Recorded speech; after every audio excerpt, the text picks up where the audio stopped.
जगत में व्याप्त संपूर्ण त्रिगुणात्मक गतिविधियों का प्रथम एवं प्रत्यक्ष दृष्टा, मेरी दिव्य दृष्टि से जगत का कोई भी परमाणु अछूता नहीं। नृत्य गान के स्वरों से झंकृत इंद्र सभा के बाहर कामदेव देवर्षि नारद पर अपने बाणों का प्रहार करने को प्रस्तुत होते हैं, किंतु नारायण भक्त नारद कामदेव को रीति नीति के प्रसंग में भ्रमित कर काम बाण को संध्या जैसी सुपात्र के लिए उपयोग करने की मंत्रणा देकर अपनी सुरक्षा की व्यवस्था करने में सफल होते हैं। बाण से आहत संध्या काम पीड़ित और भ्रमित होकर भटकने लगती है। सम्मुख आए हर प्राणी को काम की दृष्टि से देखती हुई वो ब्रह्मा के समक्ष आती है। ब्रह्मा भी भावावेश में संध्या की ओर आकर्षित होते हैं। शिव जी नेत्र खोलकर स्थिति का भान करते हैं और ब्रह्मा को इस कुकृत्य व अनुचित आचरण के लिए प्रताड़ित करते हैं। यद्यपि यह अप्रिय घटना कामदेव के कारण ही घटित हुई, पर संध्या इससे प्रभावित होकर आत्मग्लानि की अग्नि में जलते हुए आत्महत्या तक करने के लिए तत्पर हो गई। ऐसी स्थिति में ब्रह्मा जी संध्या को इस मानसिक पीड़ा से उबारने के लिए वशिष्ठ को प्रेरित करते हैं कि वे संध्या को शिव साधना के द्वारा मुक्ति का मार्ग बताएं।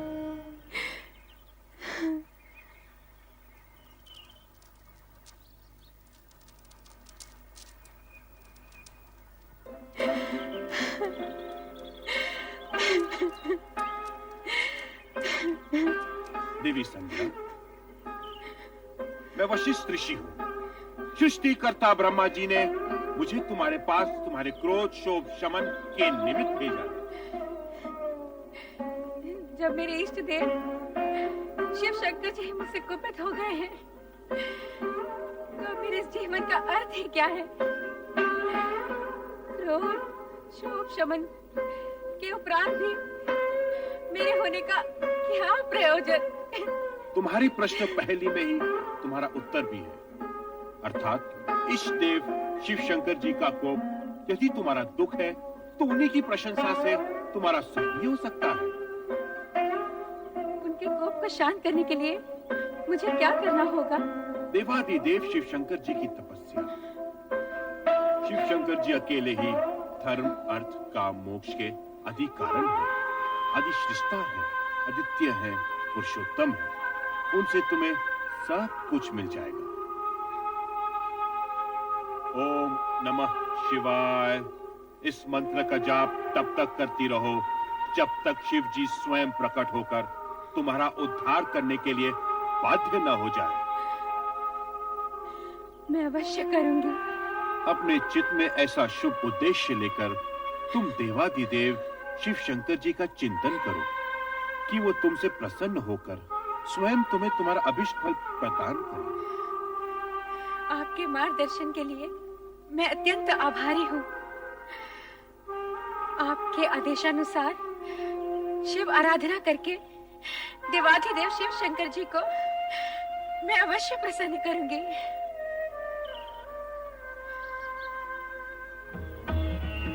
ओम नमः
देवी संध्या। ओम नमः शिवाय। देवी संध्या,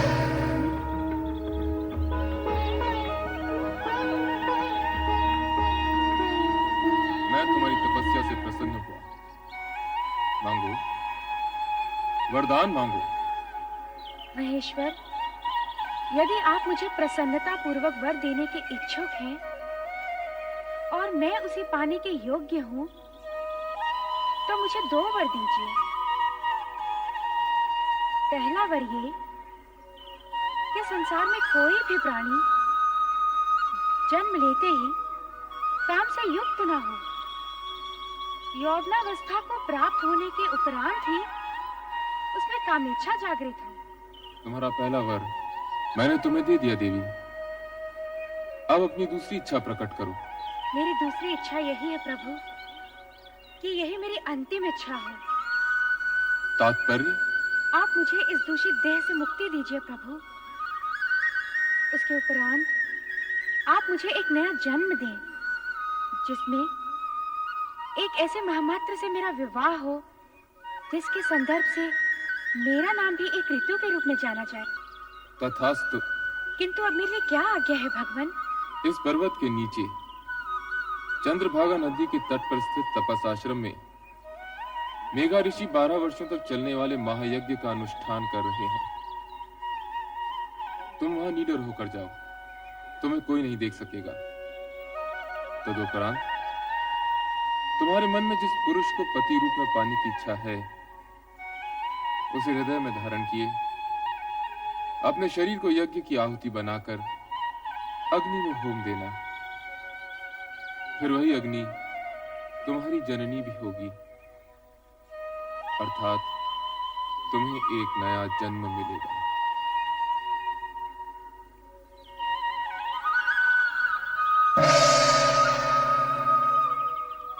मेघा ऋषि, ओम आदित्याय नमः स्वाहा। ओम आदित्याय नमः स्वाहा। ओम आदित्याय नमः स्वाहा। ओम आदित्याय नमः स्वाहा। ओम आदित्याय नमः स्वाहा। ओम सदाशिव का आशीर्वाद प्राप्त कर उन्हीं के बताए मार्ग पर चलती देवी संध्या मेघा ऋषि के आश्रम पहुंच गईं, जहां महायज्ञ चल रहा था। सभी के लिए अस्तित्वहीन अदृश्य संध्या ओम नमः शिवाय का जाप करते हुए यज्ञाग्नि की ओर बढ़ती गई और अंततः उसी में समा गई। तत्पश्चात यज्ञ की अग्नि से उभरा लाल प्रकाश देखते ही देखते पूरी तरह 2 भागों में फैल जाता है। इस प्रकार संध्या का अस्तित्व 2 भागों में बंट गया, प्रातः संध्या और सायं संध्या। प्रातः संध्या देवताओं की आराधना के लिए और सायं संध्या पितरों के आह्वान के लिए। 2 क्षितिजों में फैली संध्या के दृश्य पर ओम नमः शिवाय के स्वर गूंजते हैं।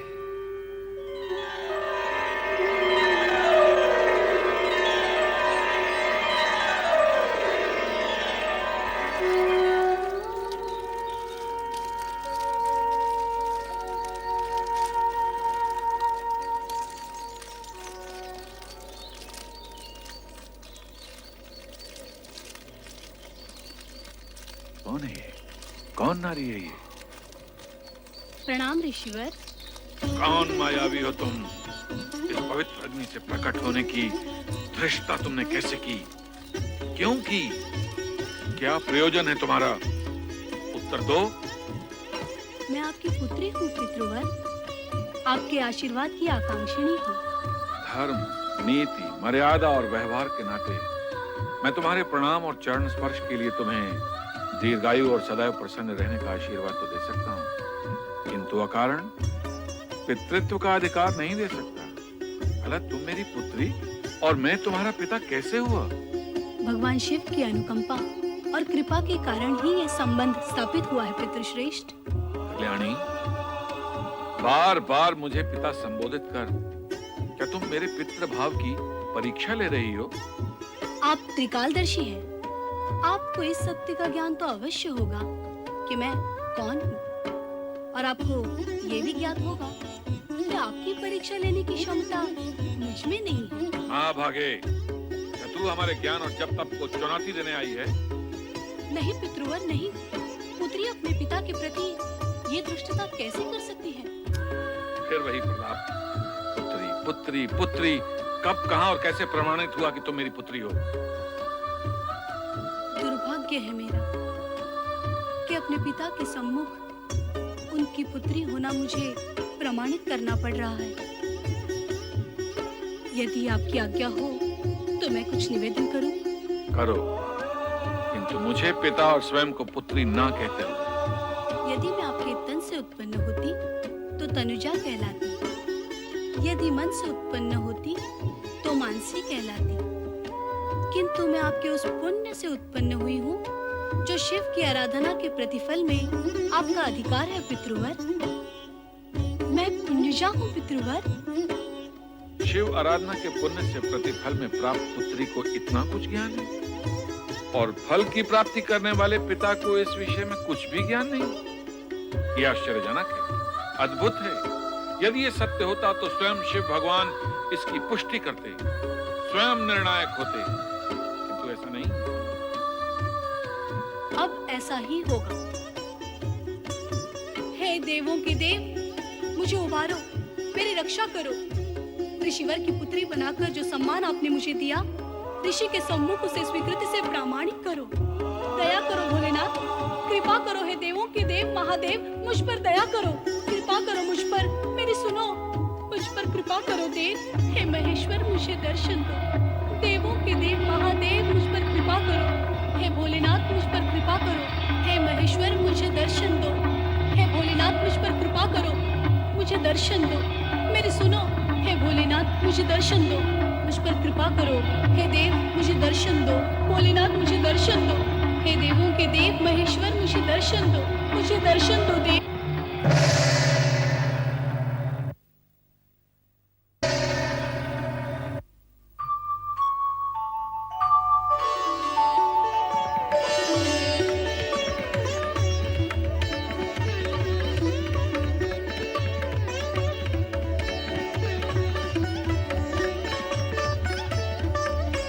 मेघऋषि, मेरा प्रकट होना पर्याप्त है अथवा भी आपको प्रमाण की आवश्यकता है? आपके प्रकट होने से ही सत्य प्रकट हो गया भोले भंडारी। तो फिर अपनी पुत्री का नामकरण कीजिए, उसे आशीर्वाद दीजिए। प्रभु, मैं आपकी आधी आज्ञा का ही पालन कर पाऊंगा। इसका नामकरण करके आशीर्वाद देने का कार्य तो स्वयं आप ही करेंगे। सूर्य की आभा है इसके मुख, अर्थात अरुण जैसी धरती से इसका मुखमंडल दीप है। इसलिए मैं इसका नाम अरुणधति निश्चित करता हूं। भगवान शिव शंकर की जय, देवी अरुंधति की जय, भगवान शिव शंकर की जय, देवी अरुंधति की जय। मेघऋषि, आपको देवी अरुंधति जैसी पुत्री प्राप्त हुई, इस सौभाग्य के लिए बधाई। अब इसका विवाह सप्त ऋषियों में विशिष्ट ऋषि वशिष्ठ के साथ कर इसके नाम को अमरता प्रदान करें। जो भगवान शिव शंकर की जय, भगवान शिव शंकर की जय, भगवान शिव शंकर की जय। देवादिदेव भगवान शिव का वरदान पाकर अरुंधति का भविष्य प्रशस्त हुआ, और उनके वरदान स्वरूप ही सप्त ऋषियों में विशिष्ट ऋषि वशिष्ठ के साथ उनका विवाह निश्चित हुआ।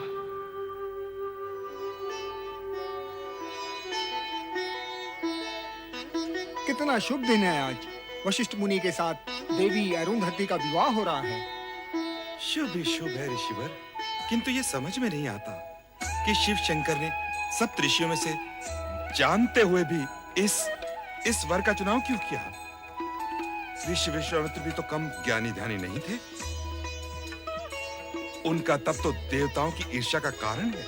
हाँ, ये विचार तो मैंने भी किया था, किंतु उत्तर कौन दे? इसका उत्तर मैं दूंगा।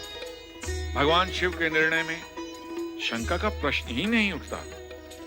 संपूर्ण जगत में समता, ममता और मित्र भाव के रखने के कारण विश्वामित्र उच्च कोटि के तपस्वी हैं, किंतु वशिष्ठ समस्त जगत के कल्याण की कामना के लिए, अपनी विशिष्टता के लिए सर्वश्रेष्ठ है।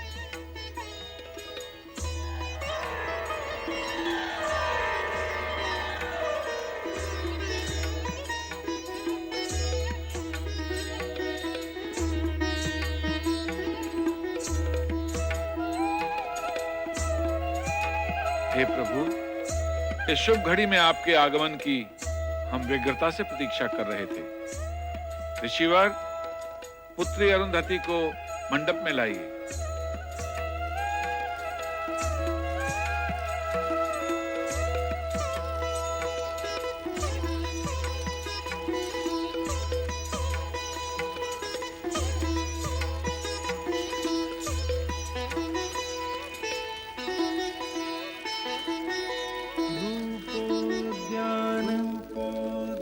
प्रफुल्ल प्रलिका केन्दुनिम्बानन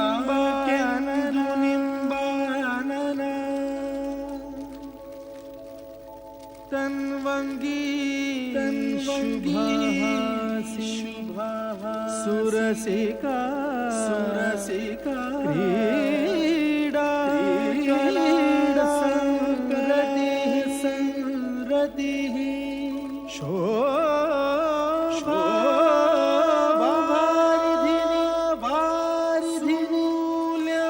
मूल्यमणि लावण्यलीलामयी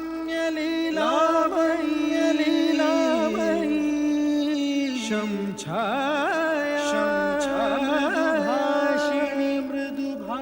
मृगदृगी भूयात् सदा मंगलम्।